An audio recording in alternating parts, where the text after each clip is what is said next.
Topic for today's session is probability theory. So first of all, what is probability? So basically we can define probability as the measure of how likely an event is, or we can define it as the probability of an event is a number between 0 and 1 that expresses how likely it is to occur. And in mathematical terms we can define probability as the ratio of number of favorable cases to the number of all the cases. हमें जो जिस भी event के लिए probability calculate करनी है उस box में से हमें जिसके लिए कैलकुलेट करनी होती है, नीचे हमारे टोटल नंबर ऑफ जितने भी आउटकम्स उस एक्सपेरिमेंट से निकल सकते हैं वो आते हैं, एंड ऊपर हमारा आता है जिसके लिए हम प्रोबेबिलिटी कैलकुलेट कर रहे हैं. So now probability line. Probability हमारी 0 to 1 के बीच में आती है हमेशा. Probability is 0 for an impossible event. Impossible event means for example if we flip a coin, either we get a head or a tell. पर हमारे पास ये कंडीशन नहीं आएगी कि अगर हम किसी कॉइन को फ्लिप कर रहे हैं तो हमारे पास हेड और टेल दोनों एक साथ आ जाए, तो ये एक इम्पॉसिबल इवेंट है, तो इसके लिए प्रोबेबिलिटी हमारी 0 हो जाएगी. Now second point is probability is 0.5 for a 50-50 event. अगर हमारे पास कोई अगर हम एक कॉइन को टॉस कर रहे हैं तो हमारे पास दो ही प्रोबेबिलिटी, या तो हेड आएगा या टेल आएगा. 50-50 हमारे पास एक चीज़ रहती है, उसको हम बोलते हैं प्रोबेबिलिटी, उसके लिए हमारी 0.5 आएगी. अगर एक प्रोबेबिलिटी हमारी 1 तब होती है जो चीज़ श्योर है हम जिस चीज़ के लिए कि ये तो होगा ही होगा, वो हमारी उसके लिए प्रोबेबिलिटी आती है 1. और प्रोबेबिलिटी कभी भी हमारी एक्यूरेट वैल्यू नहीं होती, हमेशा एक गेस होती है ये. नाउ इसके अंदर कुछ टर्म्स हैं, वो है first is event. So an event is one occurrence of the activity whose probability is being calculated. जिस चीज़ के लिए हम कैलकुलेट कर रहे हैं प्रोबेबिलिटी को, उसको हम बोलते हैं event. Second term is outcome. So outcome is one possible result of that event. हमने जो इवेंट लिया उसका क्या आउटकम आएगा, जो रिजल्ट जो आता है उसको हम बोलते हैं outcome. Now success, an outcome that we want to measure. जो हम चाहते हैं, जिस चीज़ के लिए हम चेक कर रहे हैं, प्रोबेबिलिटी को कैलकुलेट कर रहे हैं उस आउटकम के लिए, उसको हम बोलते हैं सक्सेस. और जिस चीज़ को हम कैलकुलेट नहीं करना चाहते, मेज़र नहीं करना चाहते, उसको हम फेलियर बोलते हैं.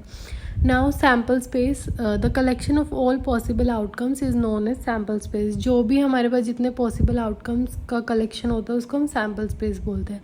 अब इक्वली लाइकली आउटकम्स हम किसी भी इवेंट को तब बोलेंगे जब उस इवेंट के अक्कर होने के इक्वल चांस होते हैं. For example in tossing of a coin, जब हम किसी कॉइन को टॉस करते हैं, so the event of getting a head and event of getting a tail are equally likely events. जो मैंने अभी ऊपर एग्जांपल दिया था, तो इसको हम बोलते हैं इक्वली लाइकली आउटकम्स. इसके बाद एक टर्म और आती है mutually exclusive events. Mutually exclusive events में होता है when the occurrence of any one event excludes the occurrence of other event. जब हम किसी कॉइन को टॉस करते हैं तो हमें पता है तो हमारे पास हेड आएगा या टेल आएगा, तो अगर हमारे पास हेड आता है तो वो कम्प्लीटली टेल आने की अकरेंस को एक्सक्लूड कर देता है, उसको हम बोलते हैं mutually exclusive events. Sorry. Now there are 3 types of probability: theoretical probability, empirical probability, subjective probability. So first we will see theoretical probability. It is based on mathematical model of probability. We will see how. So a random experiment is an act whose outcome is uncertain. जब हम कोई random experiment करते हैं उसका हमें outcome का पता नहीं होता कि क्या आएगा, उसको हम बोलते हैं theoretical probability. A sample space S is the set of all possible outcomes of the random experiment. Okay, each outcome is assigned a probability between 0 and 1. The probabilities of all the outcome add up to 1. अगर हम किसी की probability calculate कर रहे हैं तो उसमें जो भी हमारी आएगी, जितने भी हम probabilities निकालेंगे outcome के, वो total add up होके हमेशा 1 आता है. Now an event is a subset of sample space, that is, it is a set of outcomes. Probability of an event is the sum of events of the outcome that comprise the event should happen. Now we write PE to denote the probability of the event as NE upon NS, means number of ways to get what you want divided by total number of possibilities, or we can also define it as number of cases favorable to the event E divided by total number of outcomes या total number of possibilities. Okay. हम theoretical probability को mathematical probability से भी denote कर सकते हैं. Now next हमारी आते हैं एम्पिरिकल प्रोबेबिलिटी. एम्पिरिकल प्रोबेबिलिटी को हम एक्सपेरिमेंटल प्रोबेबिलिटी या पोस्टीरियर प्रोबेबिलिटी से भी डिफाइन कर सकते हैं.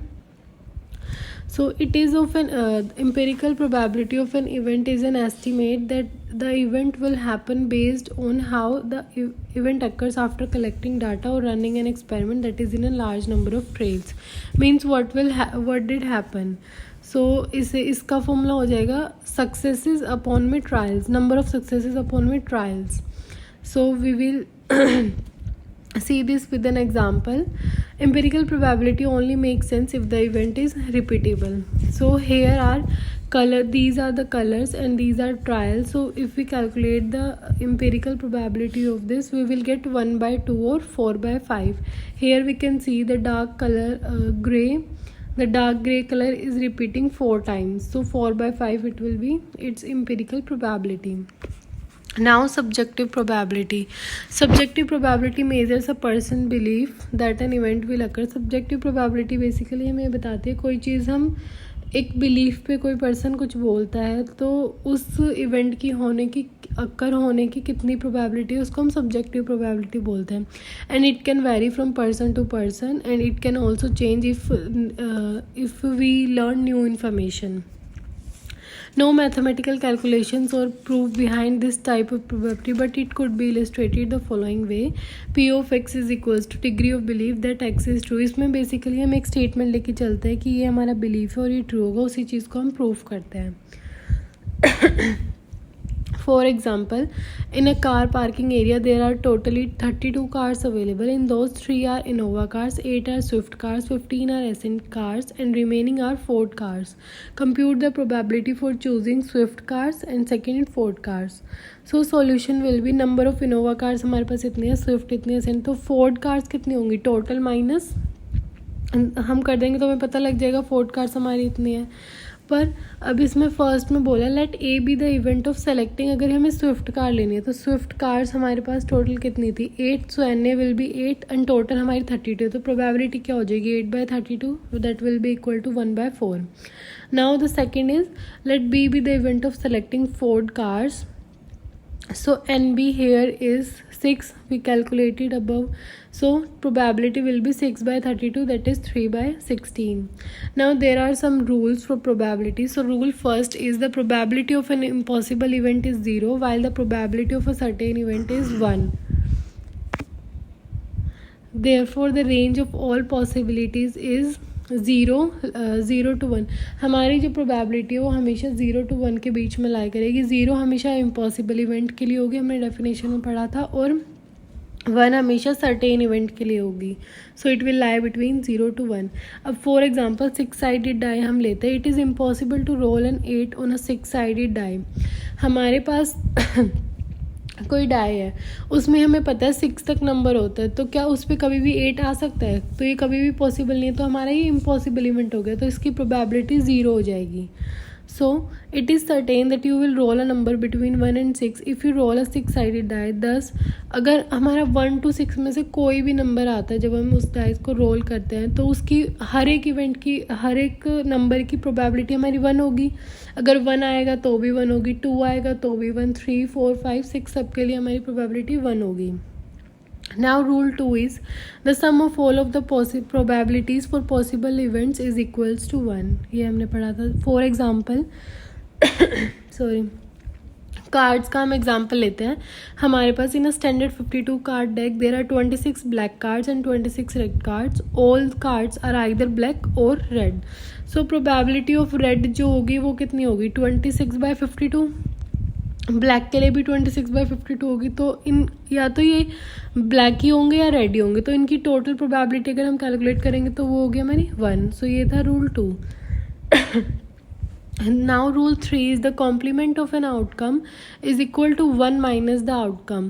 Means PAC is equals to 1 minus probability of A, or we can also write it as probability of A is equals to 1 minus probability of complement of that outcome. For example, according to the weather report, there is 30% chance of rain today. 30% हमारे पास chance है कि आज rain होगी, तो इसकी probability क्या आ गई हमारी 0.30. Raining and not raining are compliments.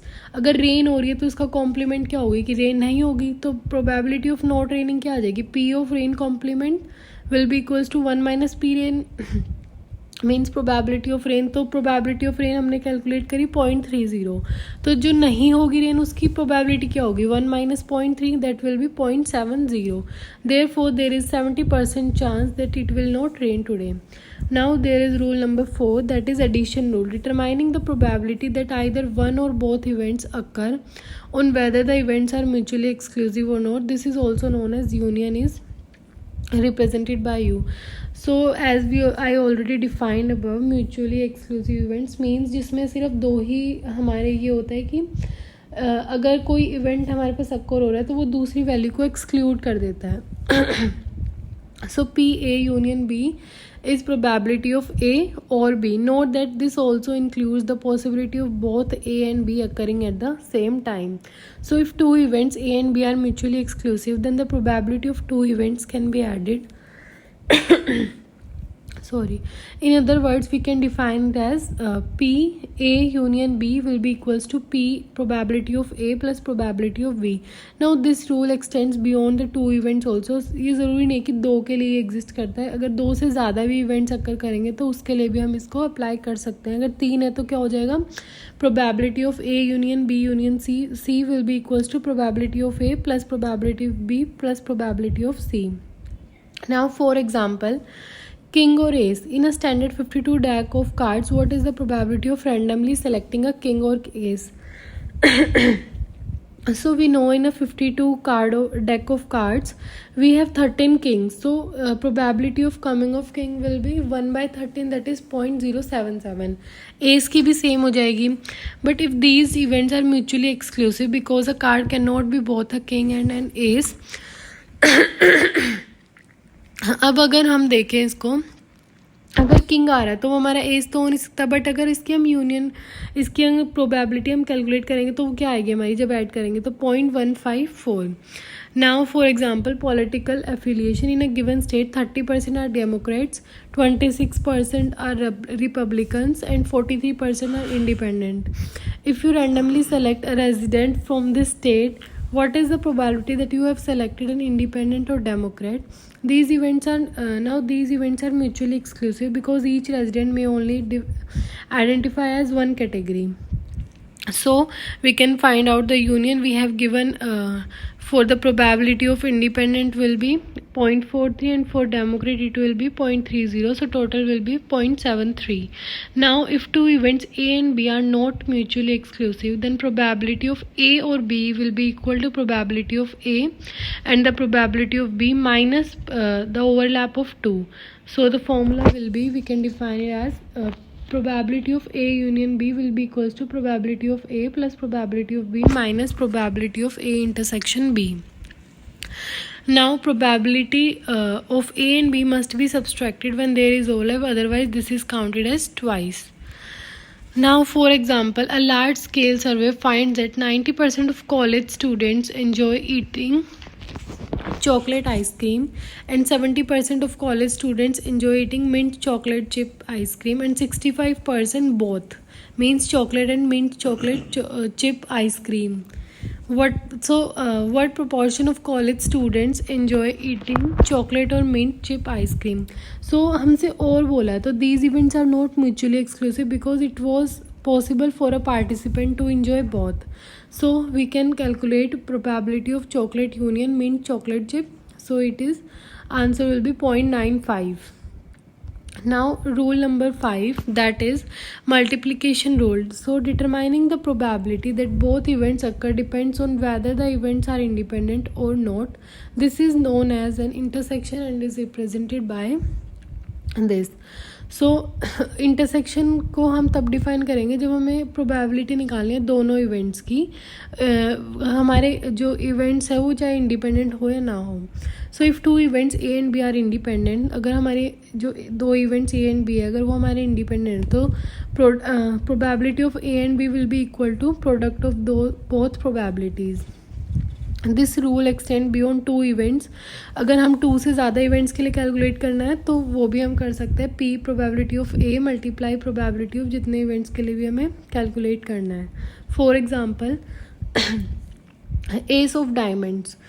What is the probability that you will randomly pull the ace or diamonds from a standard 52 card deck? The probability of pulling an ace and the probability of pulling a diamond are independent events. So probability of ace will be 4 by 52. हमारे ace हमेशा 4 ही होंगे. So it will be 0.077. पर अगर हमें diamond अगर हम पुल करते हैं, so diamond will be 13 by 52. अब हमें निकालनी है प्रोबेबिलिटी कि एस और डायमंड अगर हम करते हैं तो it will be multiplication of these both. So answer will be 0.019. Now for example, flipping a coin. When flipping a coin, fair coin, like 50% head 50% tail, हमारे पास 2 ही प्रोबेबिलिटी होंगी जब एक कॉइन को हम फ्लिप करेंगे. सो 3 टाइम्स हमने किया. What is the probability that you will flip heads all the 3 times? So probability of head will be 1/2, that is 0.5. पर हमसे पूछा है कि अगर हमें 3 टाइम करा है तो क्या प्रोबेबिलिटी है कि हमारे तीनों टाइम में हेड आएंगे. So it will be probability of head, तीनों बार मल्टीप्लाई हो जाएगा हमारे, तो it will be 0.125. Now what is the probability of flipping heads tails in that order? हमसे अब HTT मीन्स हेड, पहले हेड फिर दोनों बार टेल आना चाहिए. तो टेल की नॉर्मल प्रोबेबिलिटी क्या होगी? 1/2 और हेड की भी 1/2 है. सो मल्टीप्लाई करके हमारा आ जाएगा 0.125. Now if 2 events A and B are not independent, then the probability of A and B will be equal to probability of A times the probability of B given A, or we can define it as P A intersection B will be equals to probability of A multiply probability of B given A. So similarly we can switch A or B. So we will get P A intersection B equals to probability of B multiply probability of A over B. So we can define it as a conditional probability, which we will see in rule 6. It is read by probability of B given A. So rule number 6 is conditional probability, that is probability of A by B. Here we can we can read it as probability of A given B. So it will be defined by probability of A given B will be equals to probability of A intersection B divided by probability of B. And जब हमें calculate करना हो probability of B given A, it will be probability of A intersection B divided by probability of A. Now example is gender and grades. In a large class, the probability of randomly selecting a woman is 0.60. The probability of random selecting a student who is a woman and who earned on an A is 0.20. If you randomly select a student who is a woman, then what is the probability that she turned an A? So A is earning a grade of A and B being a woman. So we want to know the probability of earning an A given that student is a female. So हमारी यहाँ conditional probability बन गई. तो हमारे पास P A intersection B given है, P of B हमें given है, हमें calculate करना है P A by B. So we can directly put it in the formula and we can get the value.